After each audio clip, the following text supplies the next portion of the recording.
Hello everyone, welcome to another video of KVS PRT Psychology and Pedagogy syllabus। तो पिछली video में हमने general concepts करे थे डेवलपमेंट, ग्रोथ और मैचुरेशन के। अगर आपने वो वीडियो नहीं देखी है तो आप पहले देख सकते हैं वो।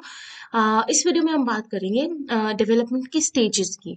सो डेवलपमेंट की स्टेजेस या विकास की जो अवस्थाएं हैं उनकी बात करें तो देखो, डेवलपमेंट बहुत से तरीके की होती है ना। कॉग्निटिव, जैसे हमने किया पिछले वीडियो में, फिजिकल होती है, शारीरिक होती है, ठीक है, जिसको बोलते हैं। फिर होती है कॉग्निटिव, संज्ञानात्मक डेवलपमेंट। अब इनमें क्या होता है ना, अलग अलग थ्योरीज हैं। कॉग्निटिव डेवलपमेंट की अलग थ्योरी है, ठीक है, प्याजे की थ्योरी है जैसे उसकी। मॉरल डेवलपमेंट की अलग थ्योरी है जैसे कि कोलबर्ग की थ्योरी है। तो इस वीडियो में हम ऐसे अलग अलग डेवलपमेंट की अलग अलग थ्योरीज नहीं कर रहे हैं, हम जनरल स्टेजेस करेंगे डेवलपमेंट की। कि एक स्टेज में फिजिकल डेवलपमेंट कैसी होती है, कॉग्निटिव डेवलपमेंट कैसी होती है, मॉरल डेवलपमेंट कैसी होती है, ठीक है, वो हम करेंगे इसमें। जो मोटर डेवलपमेंट है वो कैसे होती है, ठीक है। तो हम पर्टिकुलर थ्योरीज नहीं कर रहे हैं साइकोलॉजिस्ट की कि प्याजे की कॉग्निटिव डेवलपमेंट की थ्योरी कर रहे हैं, नहीं। वो तो एक पूरा अलग ही वीडियो का टॉपिक हो जाएगा ना। प्याजे की एक वीडियो बनेगी, कोलबर्ग की एक वीडियो बनेगी, एरिक्सन की एक वीडियो बनेगी, ठीक है। तो इसमें हम जनरल स्टेजेस करते हैं डेवलपमेंट की। सो शुरुआत करते हैं इस वीडियो की। तो जो डेवलपमेंट या विकास का जो प्रोसेस है वो अवस्थाओं में होता है, यानी ठीक है, कि पूरी लाइफ टाइम को, एक इंसान के पूरे लाइफ टाइम को अलग अलग स्टेजेस में बांटा गया होता है, अलग अलग अवस्थाओं में बांटा गया होता है। जैसे बचपन होता है, बुढ़ापा होता है, ठीक है। तो थोड़ा सोफिस्टिकेटेड जो स्टेजेस है वो करेंगे इसमें हम। हर एक स्टेज का अपना काम होता है, ठीक है। हर एक स्टेज की अपनी कैरेक्टरिस्टिक्स होती है कि इतने साल की उम्र तक ये चीजें मतलब एक इंसान में डेवलप हो जाती है। उसके बाद ये स्टेज आती है तो उस स्टेज में इंसान की ये चीजें डेवलप हो जाती है, फिजिकली भी और मेंटली भी, सोशली भी, ठीक है। तो वो कैसे चेंज होता है, वो स्टेजेस में डिवाइड किया गया है।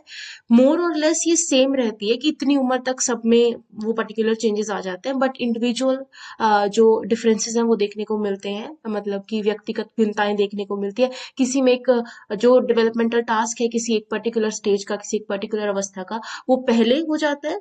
जो यूनिवर्सल उन्होंने निर्धारित कर रखा है कि इतने साल तक ही होगा, हो सकता है पहले भी हो जाता है, हो सकता है बाद में भी हो जाता है। मोर और लेस मतलब उनकी स्टेजेस जो हैं वो सेम रहती हैं, ठीक है।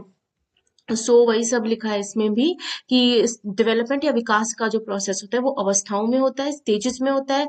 हर एक स्टेज की जो अपनी कैरेक्टरिस्टिक्स होती है कि इस स्टेज में ये टास्क पूरे करेगा इंसान, उसके बाद उसकी अगली स्टेज आएगी, ठीक है। और वही टाइम पीरियड भी मोर और लेस सेम रहता है, बट किसी में थोड़ा ऐसे भी हो सकता है कि कुछ चीजें जैसे 2 साल की उम्र में जो उसको डेवलप करनी थी वो 1.5 साल 1 साल में भी हो जाती है, अगर ब्राइट, अगर उसका माइंड या फिजिकली वो ज्यादा अच्छी ग्रोथ कर रहा है तो, ठीक है। और हर जो स्टेज है, हर जो अवस्था है, उसमें जो भी वो काम पूरे करने होते हैं, ठीक है, उनको डेवलपमेंटल टास्क बोला जाता है, ठीक है। विकासात्मक कार्य बोला जाता है कि इस स्टेज में ये चीजें पूरी होंगी तब अगली स्टेज आएगी। तो स्टेजेस की अगर हम बात करें तो डेवलपमेंट इन सब स्टेजेस में होती है, इन सब अवस्थाओं में होती है। पहला है प्रीनेटल, वो होता है बर्थ के पहले की स्टेज। उसके बाद आती है इन्फेंसी, यानी कि जो शिशु होते हैं, ठीक है। सो जीरो से मतलब बर्थ से लेके, जन्म से लेके 2 साल तक के बच्चे को शिशु या इन्फेंट बोल देते हैं। तो वो स्टेज इन्फेंसी है। उसके बाद है हमारे पास अर्ली चाइल्डहुड, 2 से 7 साल। फिर है मिडल और लेट चाइल्डहुड, 7 से 11 साल। और उसके बाद आता है हमारे पास एडोलेसेंस या किशोरावस्था, यानी कि चाइल्डहुड के बाद और अडल्टहुड से पहले। मेनली टीनेज ईयर्स जो होते हैं वो आते हैं एडोलेसेंस में। तो किसी भी इंसान के, किसी भी ह्यूमन बीइंग की डेवलपमेंट की, इंसान के विकास की जो पहली स्टेज होती है, पहली अवस्था होती है, वो है प्रीनेटल स्टेज, प्रसव पूर्ण चरण या फिर अवस्था। यानी कि बर्थ से पहले, यानी कि मदर के वूम में जो डेवलपमेंट होती है वो हम प्रीनेटल स्टेज में पढ़ते हैं, ठीक है। सो इसका टाइम पीरियड देखे तो जनरली ये 40 वीक्स तक का होता है, 40 हफ्ते का होता है। और इसमें जो सबसे इंपॉर्टेंट फैक्टर होता है वो होता है किसी जो फीटस है जो डेवलप हो रहा है उसका जेनेटिक ब्लूप्रिंट, उसका जो डीएनए उसने इनहेरिट किया अपने पेरेंट्स से। ज्यादातर जो डेवलपमेंट है उसी पे डिपेंड करती है। बट ये जो स्टेटमेंट हो जाएगी कि इन्वायरमेंटल फैक्टर्स प्रेजेंट नहीं होते या इन्वायरमेंटल फैक्टर्स का कोई इफेक्ट नहीं होता इस स्टेज पे, ये स्टेटमेंट बिल्कुल गलत हो जाएगी, ठीक है। तो इन्वायरमेंटल फैक्टर्स की अगर हम बात करें तो हमें एक टर्म याद रखनी है जो कि एग्जाम में पूछी भी जा सकती है, वो है टीरेटोजेंस, ठीक है। टीरेटोजेंस ये होते हैं इन्वायरमेंटल फैक्टर्स जो कि फीटस की डेवलपमेंट को, फीटस के विकास को क्या करते हैं, इफेक्ट करते हैं, ठीक है।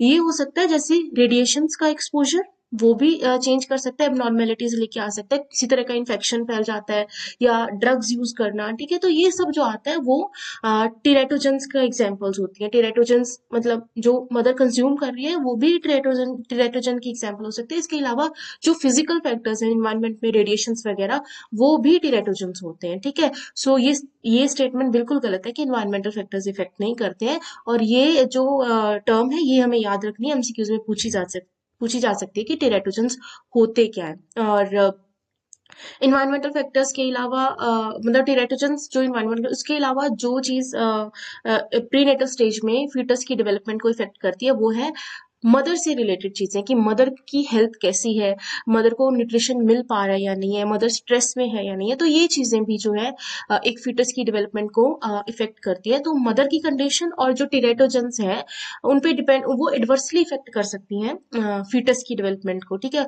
तो हमें क्या देखने को मिल सकता है, एबनॉर्मल चाइल्ड देखने को मिल सकता है, इवन कि इतना इफेक्ट हो सकता है कि फीटस की डेथ भी हो जाती है कुछ केसेस में, ठीक है। तो प्री नेटल स्टेज में हमारा जेनेटिक जो ब्लूप्रिंट है, जो डीएनए है, वो इफेक्ट करते हैं। दूसरा है हमारे इन्वायरमेंटल फैक्टर्स, जिनकी एग्जांपल हम एज टेरेटोजेंस पढ़ते हैं, ठीक है। सो अगली जो स्टेज है वो हमारे पास है इन्फेंसी स्टेज। जो इन्फैंट होता है वो या शिशु जिसको बोलते हैं, तो वो बर्थ से लेके, जन्म से लेके 2 साल तक की उम्र के बच्चे को शिशु या इन्फैंट बोलते हैं। और इस स्टेज ऑफ डेवलपमेंट को इन्फेंसी बोलते हैं या शिशु अवस्था बोलते हैं, शैशव अवस्था बोल सकते हैं, ठीक है। सो जनरली हमें देखने को मिला है कि कुछ स्पीशीज के जो इन्फैंट्स होते हैं, जैसे एलिफेंट्स, ठीक है, इवन डॉग्स या काउ, ये सब जो इनके जो मतलब न्यू बॉर्न्स होते हैं, उनको इतनी देख रेख की जरूरत नहीं होती है जितनी कि एक ह्यूमन इन्फैंट को देख रेख की जरूरत होती है, ठीक है। वो मतलब वो ऐसे लगते हैं कि बहुत जल्दी मिच्योर हो रहे हैं, वो सब समझना शुरू कर देते हैं, वो सब होता है। एक ह्यूमन इन्फैंट को केयर की ज्यादा जरूरत होती है बाकी like most of the species से। ऐसा इसलिए होता है क्योंकि एक ह्यूमन इन्फैंट का जो ब्रेन डेवलपमेंट है वो 100% नहीं होता है एट बर्थ, ठीक है। उसके ब्रेन सेल्स, वो तो चलो मान लो most of the brain cells are there, but वो मिच्योर नहीं होते हैं उस काम को करने के लिए। हमने फर्स्ट वीडियो में देखा था कि मिच्योरेशन और डेवलपमेंट में क्या फर्क है, ठीक है। तो वो सेल्स जो है उनका नंबर फुल होता है, लाइक सब तरह के सेल्स बन चुके होते हैं, बट न्यूरल कनेक्शंस बनने में टाइम लगता है और वो बनते हैं आफ्टर बर्थ, ठीक है। तो हमें रैपिड ग्रोथ देखने को मिलती है, रैपिड डेवलपमेंट देखने को मिलती है जो दिमागी मतलब विकास है उस एस्पेक्ट में। उसके अलावा मोटर डेवलपमेंट या फिजिकल डेवलपमेंट तो होती है, लाइक बहुत तेजी से होती है जो शारीरिक डेवलपमेंट है एक इन्फेंट की। मोटर डेवलपमेंट में आती है मस्कुलर डेवलप, जो मस्कुलर उसकी एक्शंस होते हैं, ठीक है। चीजों को वो पकड़ सकता है या नहीं, किसी चीज की तरफ पॉइंट आउट कर सकता है या नहीं, ठीक है। तो जो इन्फेंट होता है, जो शिशु होता है, उसकी जो मोटर डेवलपमेंट है या उसकी जो मूवमेंट्स है वो बेसिकली रिफ्लेक्सेस होती हैं, यानी कि ऑटोमेटिक होती है। एक स्टिमुलस होता है, उसको वो ऑटोमेटिकली रिस्पॉन्ड करता है, सोच समझ के नहीं होती है, यानी कि इनवॉलेंट्री जो है, इनवॉलेंट्री उसके रिफ्लेक्सेस होते हैं, उसकी मूवमेंट्स होती हैं, ठीक है। और जैसे जैसे फिजिकल डेवलपमेंट उसका शारीरिक विकास होता है, वो थोड़ा उस चीज को कंट्रोल करना शुरू कर देता है। जैसे शुरुआत में कोई इन्फेंट है वो जनरल हाथों की मूवमेंट करता है, यानी कि जनरल टू स्पेसिफिक, जैसे कि हमने विकास की कैरेक्टरिस्टिक्स करी थी, तो जनरल टू स्पेसिफिक होना शुरू हो जाती है इन्फेंसी स्टेज में। शुरू में वो जनरली पूरा हाथ हिलाएगा, फिर वो चीजों को ग्रास्प करना शुरू कर देता है, ठीक है। कपड़ों को पकड़ लेता है, खिलौनों को पकड़ लेता है, तो वो सब देखने को मिलता है, ठीक है। शुरू में वो पूरी बॉडी मूव करेगा, ठीक है, उसको टर्न भी करना होगा तो पूरा पूरा बॉडी मूव करेगा। फिर वो धीरे धीरे बैठना भी सीख जाता है, हाथ को पैरों को कंट्रोल करना सीख जाता है, चलना सीखता है, ठीक है। तो उसकी जो शारीरिक विकास है वो स्पेसिफिक होना शुरू हो जाता है जैसे जैसे उसकी उम्र बढ़ती जाती है इस स्टेज में। पर हमें ये देखना है कि इस स्टेज में ब्रेन का डेवलपमेंट भी बहुत तेजी से होता है और फिजिकल डेवलपमेंट भी, शारीरिक विकास भी बहुत ही लाइक रैपिड रेट पे देखने को मिलता है हमें। मोटर या फिजिकल या शारीरिक विकास के बाद आता है हमारे पास किसी जो इन्फेंट है, शिशु है, उसकी सेंसरी एबिलिटीज, यानी कि उसकी संवेदी क्षमताएं, संवेदी योग्यताओं का कैसे विकास होता है। संवेदी क्षमताओं में आता है कि उसको उसका सुनने की क्षमता का विकास, देखना, ठीक है, मतलब टच फील कर पाना या फिर टेस्ट कर पाना, ये सब जो होता है वो सेंसरी एबिलिटीज में होता है। सो सबसे पहले अगर हम बात करें कि उसकी जो देखने की क्षमता है उसका विकास, तो जब बच्चे का जन्म होता है ना वो कलर्स को प्रॉपरली डिफरेंशिएट कर पाता है जैसे कि एक अडल्ट कर पाता है, मतलब ऐसा माना जाता है, ठीक है। किसी बच्चे ने बताया तो नहीं है कि वो देख पाया या नहीं, बट ऐसा माना जाता है कि या ना तो वो उतना साफ देख पाता है, मतलब उसकी इतनी विजन नहीं होती है जितनी एक अडल्ट की होती है, ना वो कलर्स को डिफरेंशिएट कर पाता है। बेसिकली वो रेड और व्हाइट को ही डिफरेंशिएट कर पाता है इन जनरल, ज्यादा कलर्स वो नहीं कर पाता है। तो उसकी जो क्लियरली देखने की जो एबिलिटी है, वो जो क्षमता है उसका विकास बाय 6 मंथ्स, 6 महीने की उम्र में होता है। देखो ये एमसीक्यूज में पूछा जा सकता है, समझाने वाला कुछ नहीं है इसमें। हम एमसीक्यूज में पूछा जा सकता है कि किस उम्र तक उसकी देखने की क्षमता का लाइक फुल उसका जो विकास हो जाता है, वो है 6 महीने तक की उम्र में। वो एज एन अडल्ट, मतलब उतना देख पाता है जितना एक अडल्ट की विजन होती है, वो 6 महीने की उम्र में होती है। कलर्स को वो डिफरेंशिएट कर पाता है, सारे कलर्स को वो देख पाता है, जो कलर विजन है उसकी वो 3 महीने की उम्र में डेवलप होती है, ठीक है। तो ये याद रखेंगे आप, क्वेश्चन में डायरेक्ट पूछ लिया जा सकता है कितनी उम्र में इन चीजों का जो विकास होता है। सुनने की बात करें तो जैसे ही जन्म होता है शिशु जो है वो सुनने लायक, मतलब उसकी हियरिंग एबिलिटी फुल होती है। बस ये है कि जैसे जैसे उसकी डेवलपमेंट होती है, जैसे जैसे उसका विकास होता है इस स्टेज पे, इस अवस्था में, तो वो साउंड्स जो है वो आवाजों को लोकलाइज कर पाता है, यानी कि वो किस डायरेक्शन से आ रही है वो देख पाता है, किस चीज की आवाज है मतलब थोड़ा वो डिफरेंशिएट कर पाता है। या फिर जैसे अपने पेरेंट्स की आवाज को वो पहचान पाता है, दूसरे लोगों की आवाजों से वो डिफरेंशिएट कर पाता है उनको, ठीक है। तो हियरिंग एबिलिटी तो उसकी जब उसका जन्म होता है तभी होती है। बाद में थोड़ा वो प्रोफिशिएंट हो जाता है उस चीज में, लोकलाइज कर पाता है चीजों को, अच्छे से समझ पाता है कि आवाज किसकी है, ये वो डिफरेंशिएट कर पाता है, ठीक है। स्मेल, टेस्ट, ये कैपेबिलिटीज भी उसकी बाय बर्थ होती है। पेन भी वो फील कर सकता है, टच को भी वो फील कर सकता है। मेन बात होती है हमारी कि हियरिंग एबिलिटीज वो भी उसकी स्टार्टिंग से होती है, बस उसकी प्रोफिशिएंसी थोड़ी बढ़ जाती है कि वो लोकलाइज कर पाता है। और जो क्वेश्चन पूछा जा सकता है वो विजन से पूछा जा सकता है। 6 महीने की उम्र में वो एज एन जैसे कि एक अडल्ट की विजन होती है उतना देख पाता है, और 3 महीने की उम्र तक वो कलर्स को फुल, जो कलर विजन है उसकी पूरी डेवलप होती है 3 महीने की उम्र में, ठीक है। तो ये हो गया हमारे पास फिजिकल और सेंसरी एबिलिटीज एक इन्फेंट। इस स्टेज में अगर हम कॉग्नाइटिव एबिलिटीज की बात करें, कॉग्नाइटिव डेवलपमेंट, संज्ञानात्मक विकास की बात करें, तो इसमें मतलब कॉग्निटिव डेवलपमेंट या संज्ञानात्मक विकास होता क्या है। सबसे पहले तो ये होता है कि कोई जो इंसान है या बच्चा है वो अपने आसपास की इंफॉर्मेशन को कैसे प्रोसेस कर रहा है, कैसी चीजों को परसीव कर रहा है, कैसी चीजों को इंटरप्रेट कर रहा है। तो ये सब चीजें करने के लिए, मतलब इंफॉर्मेशन प्रोसेसिंग के लिए, जो एक इन्फेंट है, जो एक शिशु है, वो यूज करता है अपनी सेंसेस का, ठीक है। देख के, सुन के, मतलब वो इतना जो मेंटल ऑपरेशंस है वो नहीं लगाता है उसमें, जो उसको दिख रहा है बस वो देख के, सुन के, इन्हीं चीजों से वो इंफॉर्मेशन परसीव करता है। अब पियाजे ने कॉग्निटिव डेवलपमेंट की थ्योरी दी है, उसने कहा है कि ये मतलब उम्र में ये स्टेजेस आती हैं। तो जो इन्फेंसी की स्टेज है पियाजे के अकॉर्डिंग, इसमें कॉग्निटिव डेवलपमेंट या संज्ञानात्मक विकास जो होता है वो सेंसरी मोटर होता है, ठीक है। संवेदी गामक जिसको बोलते हैं, सेंसरी मोटर डेवलपमेंट देखने को मिलती है इन्फेंसी स्टेज में। सेंसरी मतलब सेंसेस का यूज करके, मोटर मतलब उसकी जो फिजिकल रिएक्शंस होंगे या उसकी मसल्स का मूवमेंट जो होगा, वो डिपेंड करता है कि उसके सेंसेस क्या परसीव कर पा रहे हैं, ठीक है। वो मेंटल ऑपरेशंस परफॉर्म नहीं करता है, उसमें सिर्फ रिफ्लेक्सेस होते हैं, ठीक है। किसी चीज को पकड़ना, वो कुछ सोच के नहीं करता है, वो फिजिकली वही एक्टिविटीज परफॉर्म करता है जो उसकी सेंसेस परसीव कर पा रही हैं, ठीक है।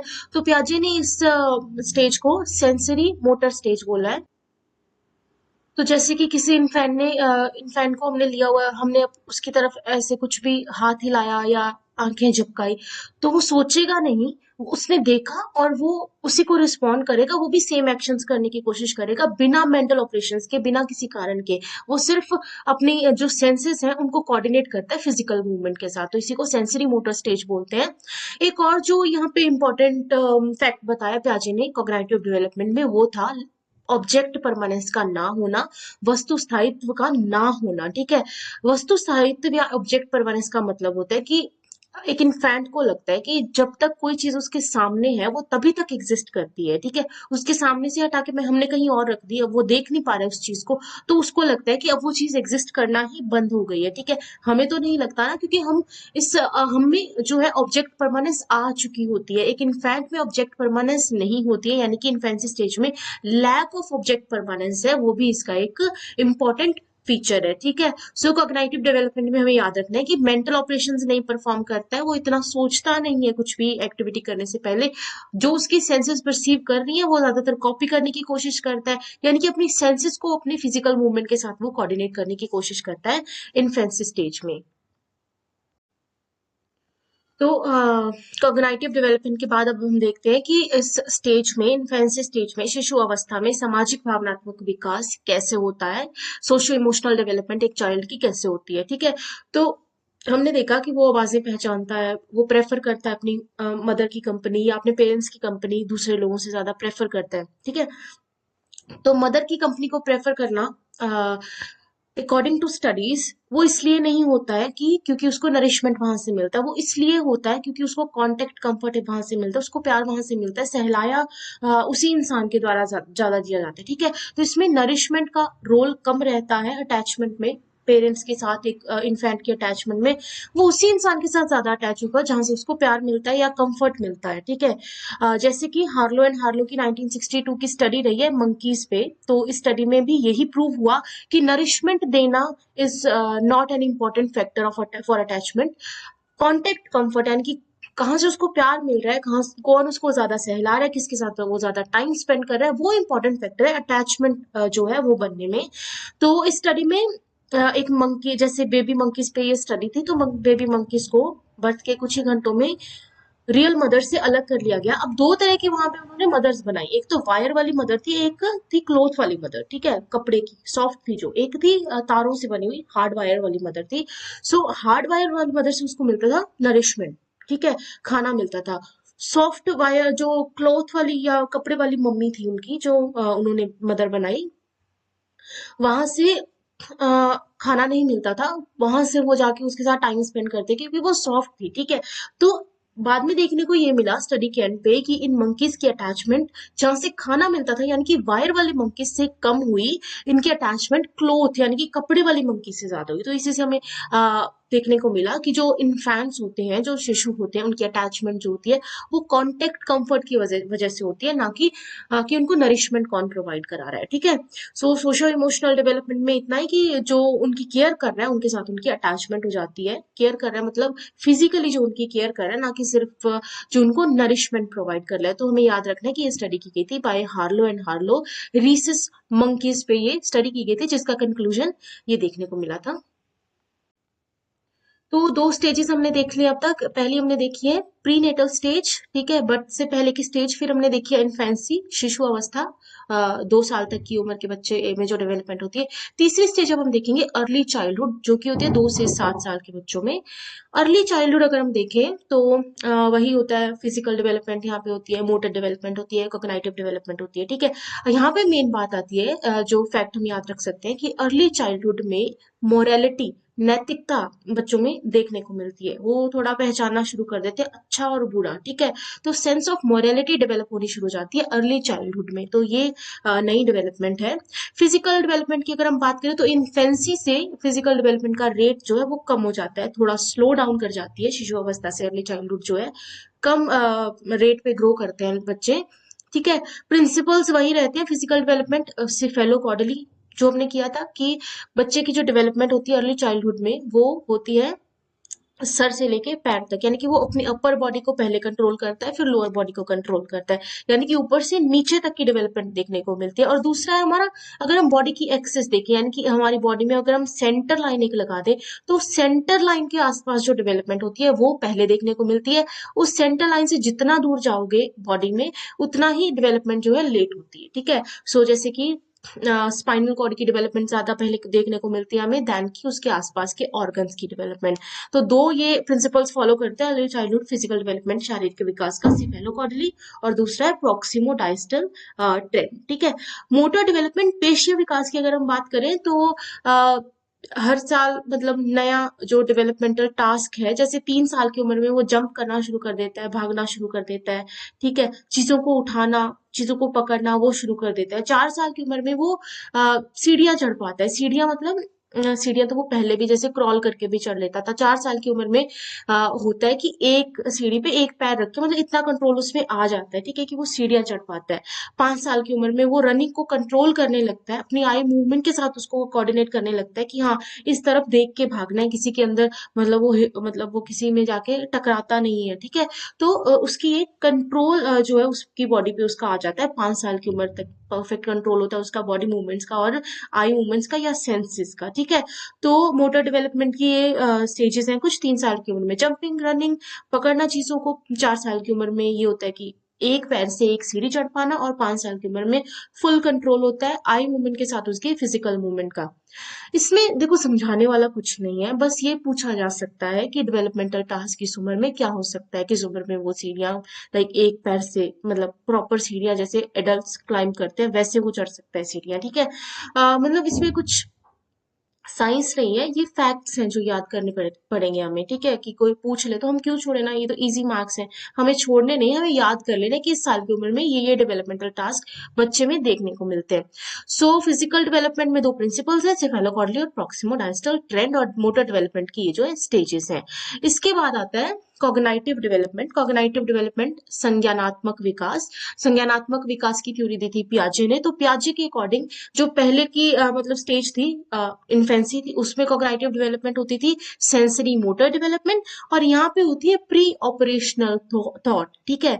पूर्व संक्रियात्मक अवस्था, यानी कि 2 से 7 साल के बच्चों में प्री ऑपरेशनल थॉट देखने को मिलता है।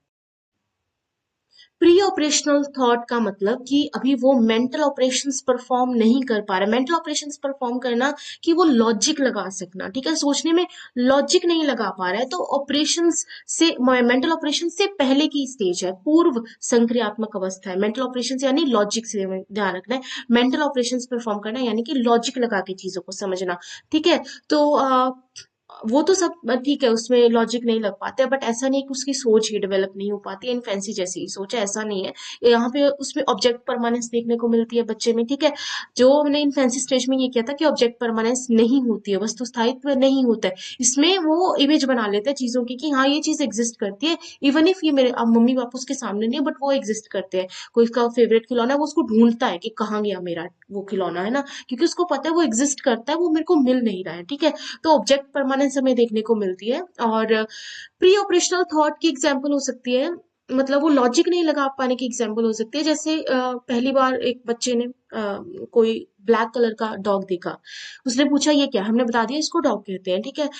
तो वो सोचेगा कि डॉग जो होता है वो ब्लैक कलर का ही होता है और कोई कलर नहीं हो सकता, लॉजिक नहीं लगा पाता है वो। नेक्स्ट टाइम वो व्हाइट कलर का या ब्राउन कलर का डॉग देखेगा तो वो फिर से पूछेगा ये क्या है, वो नहीं ये सोचेगा कि उसका कलर भी अलग हो सकता है, यानी कि सब फीचर्स सेम है, सिर्फ कलर ही चेंज हुआ, वो इतना उसमें लॉजिक नहीं लग पाता है कि ये सेम ही ऑर्गेनिज्म है, ठीक है। तो ये एग्जाम्पल हो सकती है प्री ऑपरेशनल थॉट की। उसके अलावा जो ऑब्जेक्ट परमानेंस हो गया, प्री ऑपरेशनल थॉट हो गया इस स्टेज में। तीसरा जो है ईगो सेंटरिज्म देखने को मिलती है। ईगो सेंटरिज्म मतलब खुद में और दूसरों में फर्क नहीं समझ पाने को ईगो सेंट्रिज्म बोलते हैं। उसको लगता है जो मैं सोच रहा हूँ वो सब सोच रहे हैं, जो मुझे फील हो रहा है वो सबको फील हो रहा है, ठीक है।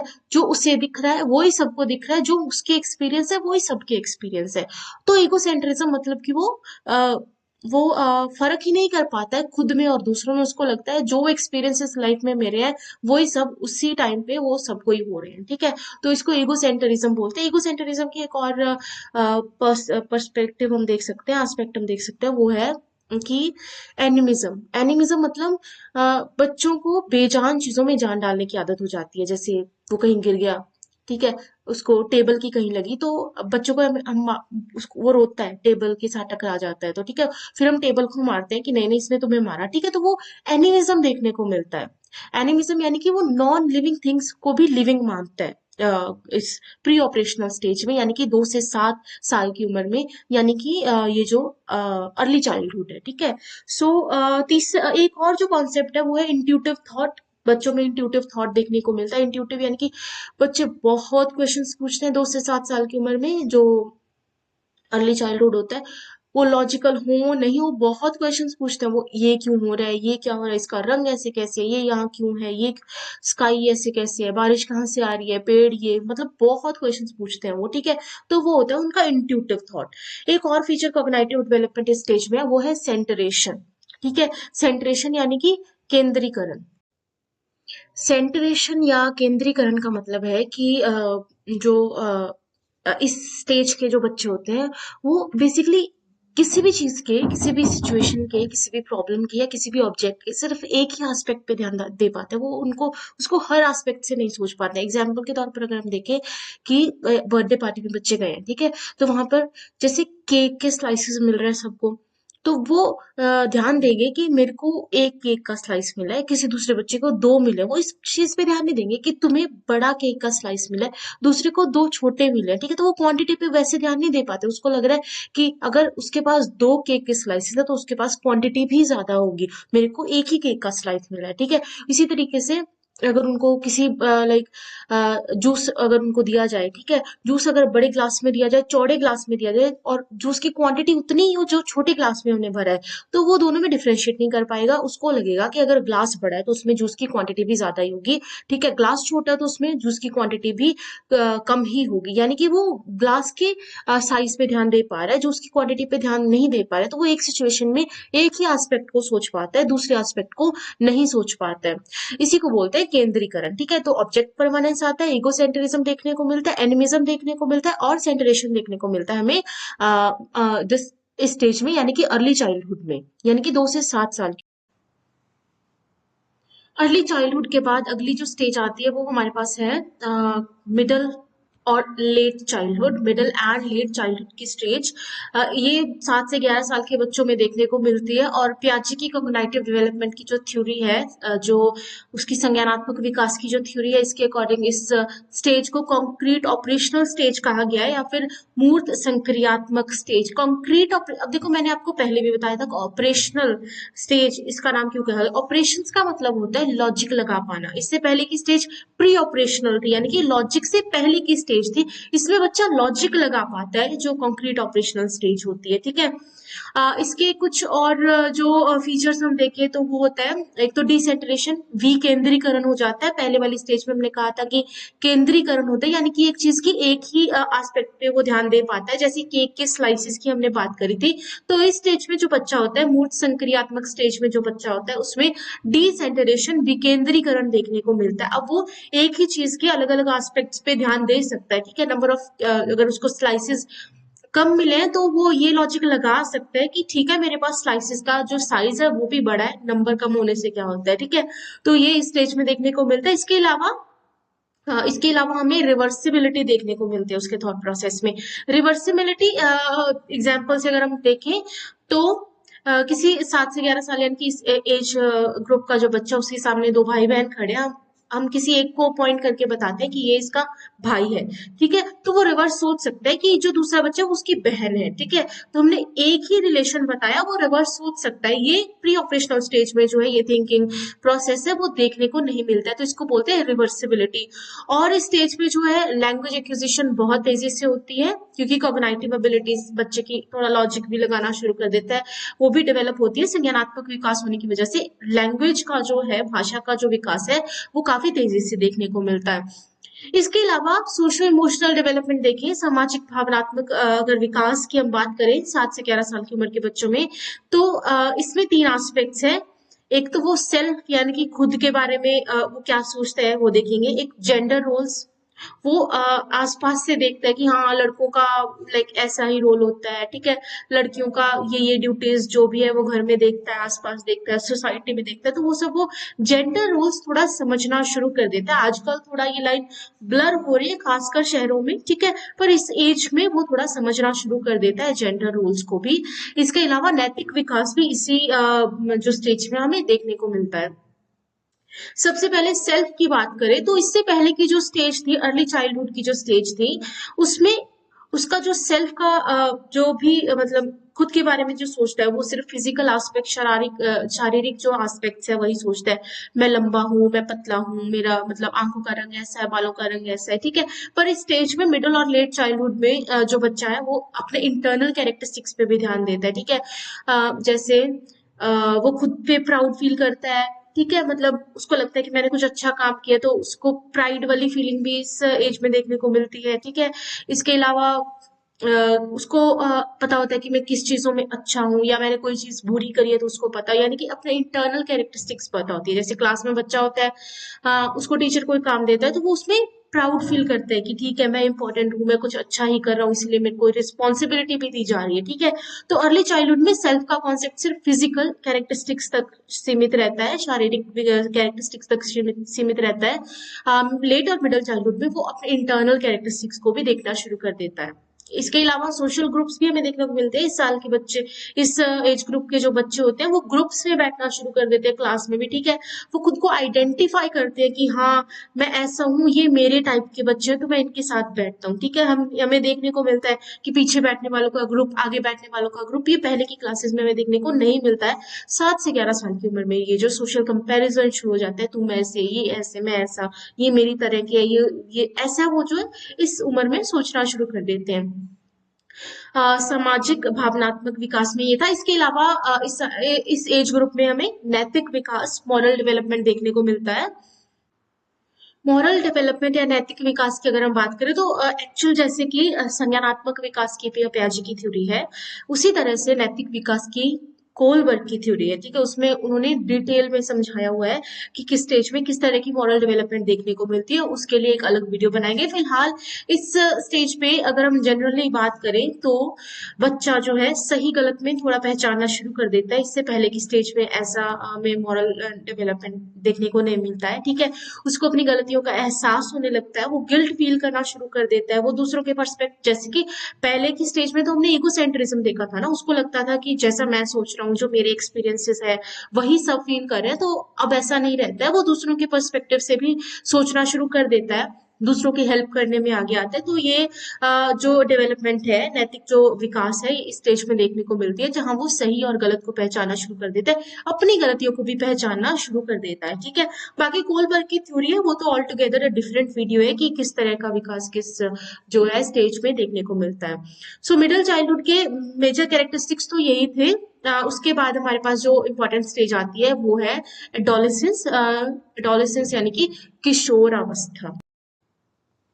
सो एडोलेसेंस या किशोरावस्था, पियाजे ने स्टेज को नाम दिया था फॉर्मल ऑपरेशनल थॉट या औपचारिक संक्रियात्मक विचार। इसको हम बाद में समझेंगे क्योंकि ये कॉग्निटिव संज्ञानात्मक विकास का जो है उसका पार्ट है। सबसे पहले हम थोड़ा इसका एडोलेसेंस का देख लेते हैं। एडोलेसेंस जो टर्म है उसका रूट वर्ड है एडोलिसियर, जो एक लैटिन भाषा का वर्ड है एडोलिसियर। एडोलेसेंस बेसिकली टाइम पीरियड होता है अडल्टहुड और चाइल्डहुड के बीच का, यानी कि अडल्टहुड से चाइल्डहुड के बीच का जो ट्रांजिशनल पीरियड होता है उसको हम किशोरावस्था बोलते हैं या एडोलेसेंस बोलते हैं। इस उम्र में सबसे ज्यादा जो है हमें फिजिकल चेंजेस देखने को मिलते हैं, बहुत सारे हार्मोनल चेंजेस देखने को मिलते हैं, साइकोलॉजिकल चेंजेस देखने को मिलते हैं। टीनेजर जो होते हैं वो रिबेलियस हो जाते हैं, ठीक है।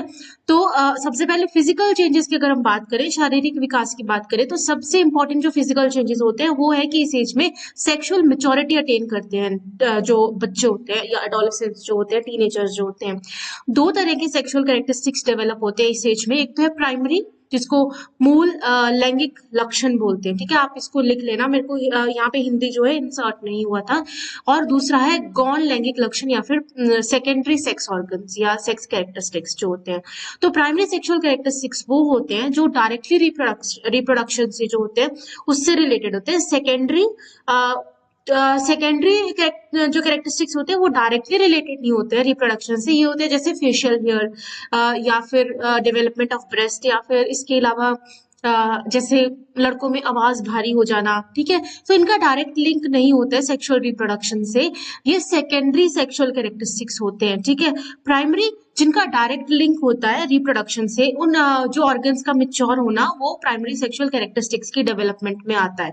और इसी एज में जो फीमेल्स हैं या जो गर्ल्स हैं उनमें मेंस्ट्रुअल साइकिल की स्टार्ट होती है, जिसको मेनआर्क बोलते हैं। ठीक है, मेंस्ट्रुअल साइकिल का बंद हो जाना मेनोपॉज होता है और स्टार्ट होना मेनआर्क होता है। ठीक है, जो ध्यान देने वाली बात है कि हाँ, हमने बोला फिजिकल डेवलपमेंट काफी तेजी से बढ़ती है, तो ये जो फिजिकल डेवलपमेंट या शारीरिक विकास का जो स्पर्ट है, यानी कि एकदम से बढ़ना होता है, वो लड़कियों में, गर्ल्स में पहले होता है, यानी कि 10 से 11 साल की उम्र में शुरू हो जाती है उनकी डेवलपमेंट। और लड़कों में जो होता है, ये जो एकदम से तेजी आती है शारीरिक विकास में, वो थोड़ा लेट देखने को मिलती है, 12 से 13 साल की उम्र में। फिजिकल डेवलपमेंट मोर और लेस दुनिया भर में वही रहती है। ठीक है, डेवलपमेंट ऑफ सेक्सुअल मेच्योरिटी जो होती है एडोलेसेंस में देखने को मिलती है हमें। बट जहां तक बात आती है सोशल या साइकोलॉजिकल डेवलपमेंट की एडोलेसेंट पीरियड के, तो ये थोड़ा चेंजेस देखने को मिलते हैं। ठीक है, अमेरिकन लाइफस्टाइल के अकॉर्डिंग, जैसे हम यूट्यूब पे भी आजकल वीडियोस चलती है ना कि हम जैसे जो एशियन लोग होते हैं वो अमेरिका में रह रहे होते हैं, तो वो ऐसे मीम्स बना रहे होते हैं कि ठीक है कि एक अमेरिकन मॉम है अपने बच्चे को इतने प्यार से बोल रही है। ठीक है, और वहीं एक एशियन मॉम है तो वो अपने बच्चे को इतने प्यार से नहीं समझा रही होती। यहाँ पे थोड़ा स्ट्रिक्ट जो है पेरेंटहुड हमें देखने को मिलता है। तो जो फिजिकल चेंजेस है वो सेम रहते हैं, यूनिवर्सल रहते हैं, पूरी दुनिया में वही रहते हैं। जो साइकोलॉजिकल और सोशल चेंजेस है वो डिपेंड करते हैं कल्चर्स पे। ठीक है, कुछ कल्चर्स ओपन होते हैं, कुछ कल्चर्स थोड़ा स्ट्रिक्ट होते हैं, तो उसी तरीके से उनके जो फिजिकल, जो सोशल, सामाजिक या साइकोलॉजिकल जो चेंजेस है वो हमें देखने को मिलते हैं एडोलेसेंस पीरियड में। तो फिजिकल कैरेक्टरिस्टिक्स में यही। इसके बाद हमारे पास आता है एडोलेसेंस की, यानी कि किशोरावस्था की कॉग्नाइटिव डेवलपमेंट। तो कॉग्नाइटिव डेवलपमेंट पियाजे के अकॉर्डिंग ये जो स्टेज है इसको उन्होंने फॉर्मल ऑपरेशनल स्टेज बोला है, यानी कि औपचारिक संक्रियात्मक विचार इसमें बोला है। सबसे पहले तो हम ये जान लेते हैं कि इसको फॉर्मल ऑपरेशनल स्टेज क्यों बोला गया है।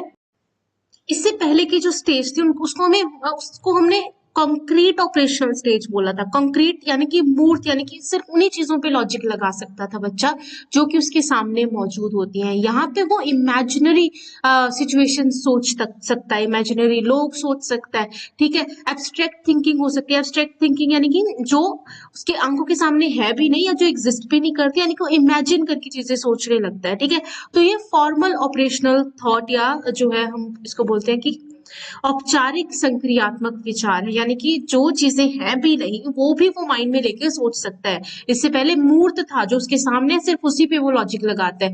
इस स्टेज को इस टाइप ऑफ थिंकिंग को पियाजे ने हाइपोथेटिकल डिडक्टिव रीजनिंग बोला। हाइपोथेटिकल भी वही होता है कि जो प्रेजेंट नहीं होती है वो इमेजिन करता है कि ये होगा तो ये होगा, यानी कि जब भी कोई प्रॉब्लम का वो सॉल्यूशन ढूंढने की कोशिश करता है तो वो इमेजिन करता है कि अगर ऐसा किया जाए इसमें तो इसका कॉन्सिक्वेंस ऐसा हो सकता है, ऐसा किया जाए तो ऐसा हो सकता है। यानी कि जो चीज अभी हुई भी नहीं है, जो एग्जिस्ट ही नहीं करती है, वो पर्सपेक्टिव से भी वो चीजें सोच सकता है। इसको हाइपोथेटिकल डिडक्टिव रीजनिंग बोलते हैं या फिर फॉर्मल ऑपरेशनल थॉट, जिसको हिंदी में औपचारिक संक्रियात्मक विचार बोला जाता है। इसके अलावा डेविड एल्काइन ने बोला है कि इस एज में जो एडोलेसेंस जो होते हैं, किशोर जो होते हैं, उनमें भी एक तरह का ईगोसेंट्रिज्म देखने को मिलता है। इससे पहले किस स्टेज में था ईगोसेंट्रिज्म वो आप मेरे को कमेंट्स में बताएंगे। तो इनका जो ईगोसेंट्रिज्म होता है वो इनकी इमेजिनरी ऑडियंस होती है। इनको लगता है कि यही सेंटर ऑफ अट्रैक्शन है, सभी इन्हीं पे ही ध्यान दे रहे हैं, ये बहुत ही ज्यादा सेल्फ कॉन्शियस होते हैं। ठीक है, मतलब इनको लगता है कि इस दुनिया के मेन कैरेक्टर हम लोग ही हैं। ठीक है, तो इस तरह का egocentrism according to David Elkind जो है हमें एडोलेसेंट एज में, किशोरों में देखने को मिलता है। इसके अलावा एडोलेसेंस जो एज है, किशोरावस्था का एक जो और इम्पोर्टेंट फीचर है वो ये है कि इस एज में जो बच्चे होते हैं वो सोसाइटल रूल्स को, सोशल रूल्स को क्वेश्चन करना शुरू कर देते हैं। ठीक है, इससे पहले की जो स्टेज थी प्री ऑपरेशनल, जो कॉन्क्रीट ऑपरेशनल जो स्टेज थी, उसमें ये था कि जो बड़े बोल रहे हैं वो ठीक ही बोल रहे होंगे। ठीक है, तुम्हें अच्छा बन के रहना है, टीचर जो बोल रहा है वो ठीक ही बोल रहा है, जो हमें उसकी बात माननी है, हमें बड़ों की बात माननी है। यहाँ पे वो क्वेश्चन करना शुरू कर देते क्योंकि लॉजिक डेवलप होता है ना, तो वो हर चीज नहीं मानते हैं। तो यहाँ पे दो तरह की चीजें सामने आती है। ये जो कॉन्फ्लिक्ट चल रहा होता है उनका खुद से और समाज से जो कॉन्फ्लिक्ट चल रहा होता है, खुद से और अपने पेरेंट्स से जो कॉन्फ्लिक्ट चल रहा होता है, इसमें दो चीजें सामने को आती है। क्योंकि स्ट्रेसिंग होता है पूरा जो माहौल होता है ना, कि वो बड़ों पे डिपेंडेंट भी होते हैं, बट उनकी सारी बातें मान भी नहीं सकते हैं। तो दो चीजें ये होती हैं कि अगर वो इस चीज को ओवरकम कर पाते हैं तो उनमें एक स्ट्रॉन्ग सेंस ऑफ सेल्फ यानी कि खुद की एक आइडेंटिटी स्ट्रॉन्ग बन के आती है। वो लाइफ में ज्यादा कंफ्यूज नहीं रहते, उनको पता होता है हमें ये चाहिए और ये चाहिए, ठीक है। वो कंफ्यूज नहीं रहते हैं हर डिसीजन मेकिंग में जो होता है। उनकी विचारधारा वो स्ट्रॉन्ग बन के आती है इस उम्र में, अगर वो इस कंफ्यूजन को या इस कॉन्फ्लिक्ट को कोप अप कर पाते हैं। और जो एडोलेसेंस, जो किशोर इसमें उलझ के रह जाते हैं, उनमें होता है आइडेंटिटी कंफ्यूजन, जो फिनोमिनन देखने को मिलता है एरिक्सन के अकॉर्डिंग। आइडेंटिटी कंफ्यूजन यानी कि वो पूरी उम्र कंफ्यूज रहेंगे, ठीक है। अपने रिलेशनशिप्स में कंफ्यूज रहते हैं, अपनी जॉब को लेकर कंफ्यूज रहते हैं, हर इंपॉर्टेंट डिसीजन को लेकर वो कंफ्यूज रहते हैं, ठीक है, क्योंकि उनका स्ट्रॉन्ग सेंस ऑफ सेल्फ, खुद में वो कॉन्फिडेंस बन ही नहीं पाता है इस इंपॉर्टेंट एज में। तो आइडेंटिटी कंफ्यूजन वर्सेस आइडेंटिटी का जो फिनोमिनन है इस एज में देखने को मिलता है अकॉर्डिंग टू एरिक्सन। तो ये भी जो सिलेबस में मेंशन है हमारा टॉपिक, इश्यूज ऑफ एडोलेसेंस या चैलेंजेस ऑफ एडोलेसेंस, उसमें एक टॉपिक, एक जो सब हेडिंग ये भी बन सकती है कि स्टेज में जो सोशल रूल्स है उनके अगेंस्ट कॉन्फ्लिक्टिंग आइडियाज जो है एडोलेसेंस में देखने को मिलते हैं। और भी हम चैलेंजेस करेंगे, फिलहाल एक जो मैं आपको पॉइंट आउट कर रही हूँ कि ये भी आप ध्यान में रख सकते हो। इसके अलावा यहाँ पे जो इस एज ग्रुप में हमें सेल्फ कॉन्फिडेंस और इनसिक्योरिटी में, यानी कि जो बच्चे जो इस एज में जो बच्चे होते हैं वो बहुत ही इनसिक्योर, या तो वो बहुत ही कॉन्फिडेंट होते हैं कि हम ही हैं सब कुछ, ठीक है, या वो बहुत ही इनसिक्योर रहते हैं, ठीक है, अपने अपीयरेंस को लेके वो बहुत इनसिक्योर रहते हैं, ठीक है। अब मेरा वेट ज्यादा है, मेरा वेट कम है, आजकल तो सोशल मीडिया भी इतना इन्फ्लुएंस करने लगा है, तो फ्लक्चुएशंस देखने को मिलती है इनमें। या तो वो बहुत ही कॉन्फिडेंट होते हैं, ठीक है, या फिर उनमें इनसिक्योरिटी देखने को मिलते हैं, खासकर फिजिकल अपीयरेंस को लेके। सो कॉग्निटिव डेवलपमेंट में यही था। अब हम करेंगे अगला टॉपिक जो मेंशन्ड है वो है चैलेंजेस ऑफ एडोलेसेंस, यानी कि किशोरावस्था में जो हमें चैलेंजेस इश्यूज फेस करते हैं बच्चे, उनके बारे में पढ़ेंगे अब हम। सो एडोलेसेंस जो होते हैं, किशोर जो होते हैं, मतलब हमें देखने को मिला है कि या तो उनकी स्ट्रॉन्ग सेल्फ या स्ट्रॉन्ग आइडेंटिटी बन जाती है, या फिर वो बहुत सारे नेगेटिव चीजों से घिर जाते हैं, ठीक है, मतलब वो इनसिक्योर हो जाते हैं खुद को लेके, या फिर बहुत सारे कारण होते हैं जिनकी वजह से वो अपराधावृत्ति में, मतलब आपराधिक जो एक्टिविटीज है, क्रिमिनल जो एक्टिविटीज है, वो करना शुरू कर देते हैं। इसको इंग्लिश में डेलिक्वेंसी बोला जाता है, ठीक है। जो यंगस्टर्स होते हैं, यानी कि जो किशोर लोग होते हैं, एडोलेसेंट्स होते हैं, जब वो अपराध करते हैं उसको डेलिक्वेंसी बोला गया इंग्लिश में।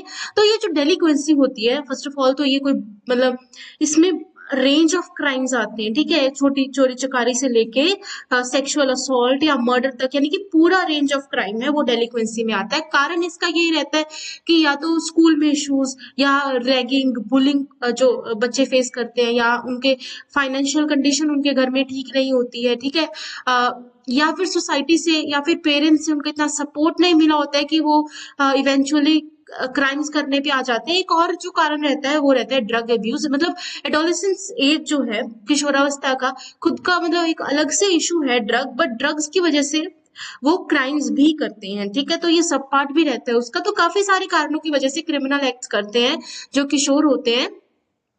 अब मतलब ये हमेशा के लिए जरूरी नहीं है कि एक बार जिसने कोई क्राइम कर दिया किसी मतलब एडोलेसेंट ने, तो वो हमेशा के लिए डेलिक्वेंट रहेगा। मतलब इट्स इजी उनके उनको सुधारना इजी रहता है, ठीक है, उनका फ्रेंड सर्कल चेंज हो जाए, ठीक है, हो सकता है वो मोहल्ले के ऐसे बच्चों के बीच रहते हो जिनको कूल लगता हो थोड़ा बहुत, मतलब चोरी चकारी करना, उनका फ्रेंड सर्कल चेंज करने से, उनकी रिस्पॉन्सिबिलिटीज उनको याद दिलाने से, उनको ऐसे काम सौंपने से जिससे कि वो अवेयर हो कि हाँ ये हमारी सोशल रिस्पॉन्सिबिलिटीज हैं, ठीक है।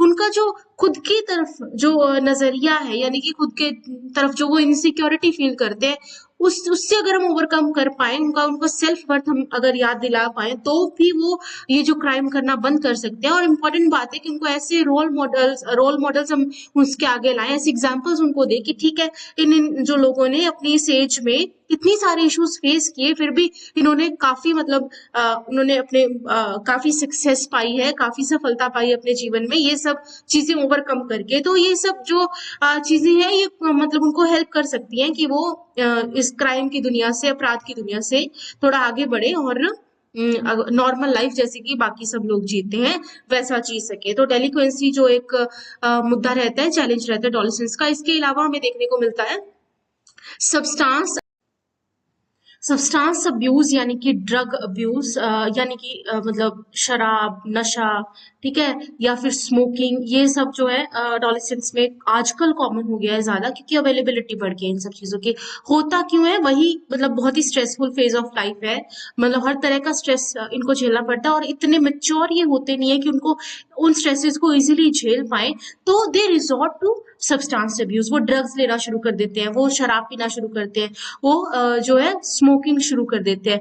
इश्यूज के अलावा पीयर प्रेशर में आके भी वो सब्सटेंस अब्यूज शुरू कर देते हैं, ठीक है। और ये जो मतलब जो भी एडोलेसेंस, जो किशोर होते हैं, जो नशा कर रहे होते हैं या ड्रग्स ले रहे होते हैं, ठीक है, शराब पी रहे होते हैं, इनमें हमें देखने को मिलता है कि इनकी इनका जो बिहेवियर होता है वो बहुत ही अनप्रिडिक्टेबल होता है। कभी भी मारपीट शुरू कर देते हैं, कभी भी चिल्लाना शुरू कर देते हैं, बहुत ही एंशियस रहते हैं, घबराए हुए रहते हैं, बहुत ही डिप्रेस, मतलब पॉजिटिव अप्रोच नहीं होता है इनको लाइफ को लेके। ये इम्पल्सिव रहते हैं, ठीक है, सोच समझ के डिसीजन नहीं लेना इम्पल्सिव होता है। इम्पल्सिव रहते हैं ये जो एडोलेसेंट्स होते हैं, जो नशा करते हैं, ड्रग्स लेते हैं, अल्कोहल लेते हैं। तो ड्रग्स लेने का कारण एक तो मैंने आपको बताया, बहुत सारे स्ट्रेसेस की वजह से, एकेडमिक स्ट्रेस हो गया, घर पे स्ट्रेस हो गया। उसके अलावा जो कारण है वो है पीयर प्रेशर, ठीक है। अब ओवरकम कैसे कर सकते हैं सब्सटेंस अब्यूज को? ओवरकम करने के तरीके होते हैं, एक तो पेरेंट्स के साथ, पेरेंट्स इनको समझाएं, पेरेंट्स इनको सपोर्ट करें, पीयर्स इनके अच्छे हों। वही यहाँ इस एज में जो सबसे इंपॉर्टेंट पार्ट होता है, पेरेंट्स की तो सुनते ही नहीं है बच्चे, ठीक है। सबसे इंपॉर्टेंट पार्ट तो होता है उनका फ्रेंड सर्कल। उनका फ्रेंड सर्कल जैसा होगा वैसे ही उनकी जो है एक्शंस हमें देखने को मिलते हैं, ठीक है। उनके बड़े भाई बहन, उनकी वो ज्यादा सुनते हैं देन उनके पेरेंट्स, क्योंकि वो सेम एज ग्रुप के मोर और लेस रहते हैं, या जो कुछ एडल्ट जिन पे वो भरोसा कर सकते हैं, वो इनको एक डायरेक्शन दे लाइफ में, तो इनका जो ड्रग अब्यूज है इनसे नाता तोड़ा जा सकता है। इंडिया में एक प्रोग्राम है, society for theatre in education programme. ये जो है नई दिल्ली में देखने को मिलता है। बेसिकली ये लोग नुक्कड़ नाटक जिनको बोलते हैं वो परफॉर्म करते हैं, स्ट्रीट एक्ट्स परफॉर्म करते हैं इस एज ग्रुप के बच्चों के लिए, 13 से 25 जनरली, इनको मतलब एंटरटेन करने के लिए। इसके अलावा इनको ये सिखाने के लिए कि ड्रग्स हमें क्यों नहीं लेने हैं, ठीक है, ड्रग्स के कॉन्स बताने के लिए, ठीक है, और उनसे कैसे हम ओवरकम करें, ठीक है। तो ये इंपॉर्टेंट प्रोग्राम है जो ड्रग अब्यूज के अगेंस्ट इंडिया में शुरू किया गया था। जो एक और इशू इस एज ग्रुप में देखने को मिलता है वो है ईटिंग डिसऑर्डर। एडोलेसेंस या किशोर जो होते हैं बहुत ऑब्सेस्ड रहते हैं खुद को लेके, ठीक है, बहुत इनसिक्योर ले रहते हैं खुद की अपीयरेंस, फिजिकल अपीयरेंस को लेके कि हम दिखते कैसे हैं। या तो उनको लग रहा होता है कि हम बहुत ही मोटे हैं, ठीक है, या उनको लग रहा होता है हम बहुत पतले हैं। तो जिनको लग रहा है कि हमें बहुत ज्यादा वेट है, वो आइडियल फिजिकल इमेज नहीं है हमारी, ठीक है, तो वो बहुत ही कम खाना शुरू कर देते हैं। जितना उनको चाहिए उससे भी मतलब काफी कम अमाउंट में, मतलब लीथल होता है कि मतलब काफी सारे इश्यूज उनमें उनकी बॉडी में फेलियर्स देखने को मिलते हैं, इतना कम खाना शुरू कर देते हैं। तो ये बहुत ही कम कंजप्शन ऑफ जो फूड होता है उसको एनोरेक्सिया नर्वोसा बोलते हैं। इसके अलावा जो कंडीशन होती है वो होती है बुलिमिया नर्वोसा।